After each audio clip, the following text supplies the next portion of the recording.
Ashtanga yoga is a beautiful, powerful, and transformative practice. Its name comes from the ancient Sanskrit language, where ashta means 8 and anga means limbs. So, Ashtanga literally translates to the 8-limbed path. This path is not just about physical postures. It is a complete guide for living a meaningful and purposeful life. It was described thousands of years ago in a sacred text called the Yoga Sutras, written by the great sage Patanjali. These 8 limbs provide a framework for spiritual growth, leading us from the outside world toward our inner selves. They are a map that shows us how to find peace, truth, and ultimate freedom within our own hearts. The journey begins with the first 2 limbs, which are the ethical foundations of our practice. The first limb is the yamas, which are 5 universal moral commandments that guide our interactions with others. They teach us non-violence, or ahimsa, truthfulness, or satya, non-stealing, or asteya, moderation of the senses, called brahmacharya, and non-possessiveness, or aparigraha.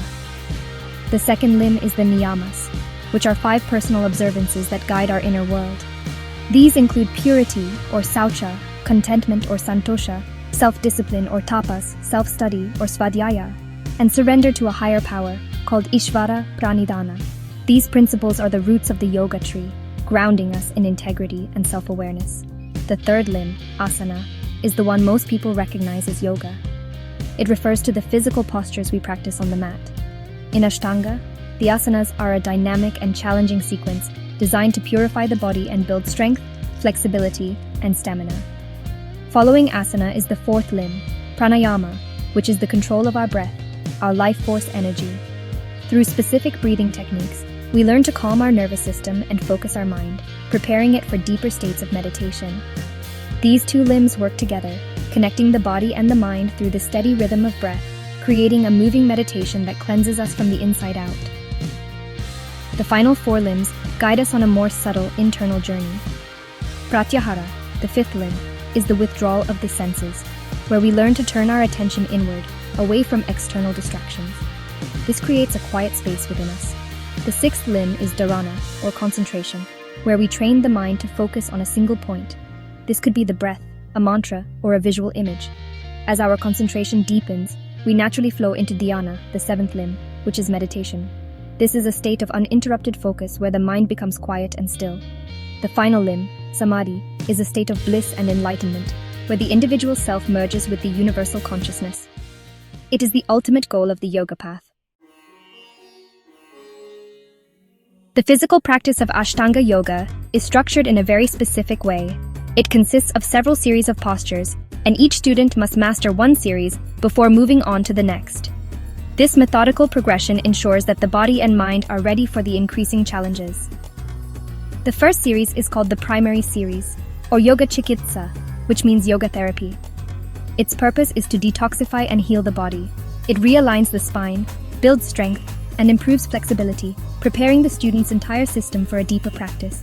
It is a foundation that can take years to build, teaching us patience and dedication. Once a student has become proficient in the primary series, they may be introduced to the intermediate series, known as Nadi Shodhana, or nerve cleansing.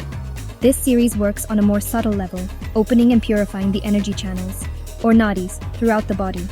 The postures in this series are more intense and include deeper backbends and hip openers that require a greater level of strength and flexibility. It challenges the nervous system and helps release deep-seated emotional patterns, continuing the purification process that began in the primary series. This progression is always guided by a qualified teacher who knows when the student is truly ready. Beyond the intermediate series lie the advanced series, from A to D, also known as Sathira Bhaga, or Divine Stability. These series are for highly dedicated and advanced practitioners who have devoted many years to the practice. They demand an incredible amount of strength, flexibility, and humility. Each of the 4 advanced series builds upon the last, taking the practitioner to the furthest limits of their physical and mental capabilities. Very few people in the world ever reach this stage, and it is a testament to the depth and lifelong nature of the Ashtanga path. The journey through this series is a marathon, not a sprint. Central to the physical practice are 3 key elements that are woven together, often called the Tristana. The first is the Vinyasa system, which is the synchronization of breath with movement. For every movement in the sequence, there is one breath. This creates a continuous flowing motion that generates internal heat, purifies the muscles and organs, and focuses the mind. The second element is the bandhas, or internal energy locks. These are subtle muscular contractions in the core of the body that help control the flow of energy, build inner strength, and bring lightness and stability to the practice. The third is drishti, the focused gaze, which directs our attention and keeps the mind from wandering. The heartbeat of the Ashtanga practice is a special breathing technique called Ujjayi Pranayama, or the victorious breath. This breath is performed by gently constricting the back of the throat, which creates a soft, audible sound similar to the waves of the ocean. We breathe in and out through the nose, keeping the breath smooth, deep, and even. This sound becomes a meditative anchor, helping to keep the mind focused and present throughout the practice. The Ujjayi breath also builds internal heat, which warms the muscles, making them more pliable and helping to detoxify the body through sweat. It is the thread that connects all the postures together into a single, seamless flow. Another fundamental element is drishti, which means gaze point. In Ashtanga, for every posture, there is a specific place to direct your eyes. There are 9 drishtis in total, including looking at the nose, the navel, the hands, or up towards the sky. The purpose of drishti is to train the mind to concentrate. When the eyes are steady, the mind becomes steady. It prevents us from being distracted by what is happening around us in the room, and instead draws our awareness inward. This practice of one-pointed focus is a powerful tool for developing concentration and is a direct bridge to the higher limbs of yoga, dharana, and dhyana. Traditionally, Ashtanga Yoga is taught in a Mysore-style class, named after the city in India where this method was developed. In a Mysore class, the room is quiet, except for the sound of breathing. Students arrive at different times and practice the sequence at their own pace. The teacher moves around the room, providing individual instruction and hands-on adjustments to each student. New postures are given one by one, only when the teacher feels the student is ready. This personalized approach allows practitioners of all levels, from complete beginners to advanced students, to practice together in the same room, each on their own unique journey. For those who prefer a more guided experience, there are also lead classes. In a lead class, the teacher calls out the names of the postures and counts the breaths for the entire sequence, and all the students move and breathe together as one. This is a wonderful way to learn the correct vinyasa count, the specific timing of breath and movement. Lead classes build a strong sense of community and energy in the room, as everyone is synchronized in their effort. Most students will have a weekly schedule that includes both Mysore-style practice and one lead class, creating a balanced approach to learning and deepening their understanding of the Ashtanga system. The benefits of a consistent Ashtanga practice are profound and touch every aspect of our being. On a physical level, the practice builds incredible strength, stamina, and flexibility. The constant movement and internal heat purify the body, improving circulation, toning the muscles, and helping to release toxins. Many people find that they have more energy, sleep better, and experience relief from chronic aches and pains.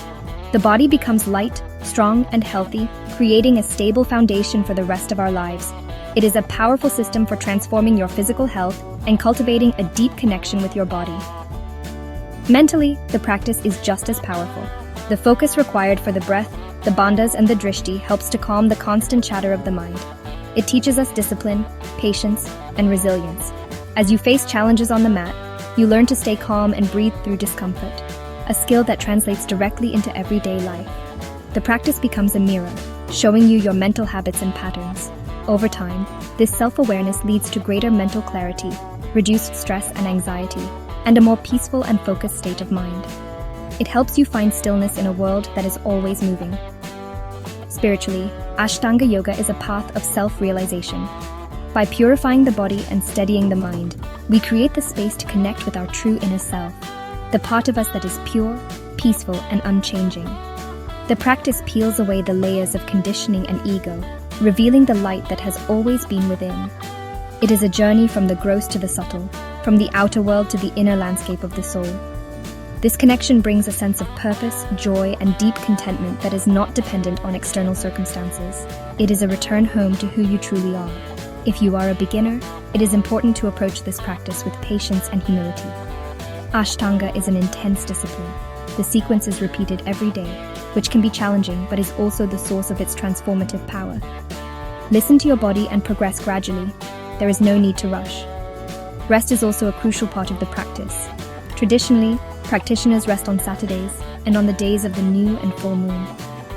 Find a qualified teacher who can guide you safely. Remember that this is a lifelong journey. Every time you step onto your mat, you are planting a seed of transformation. Just show up, breathe, and trust the process.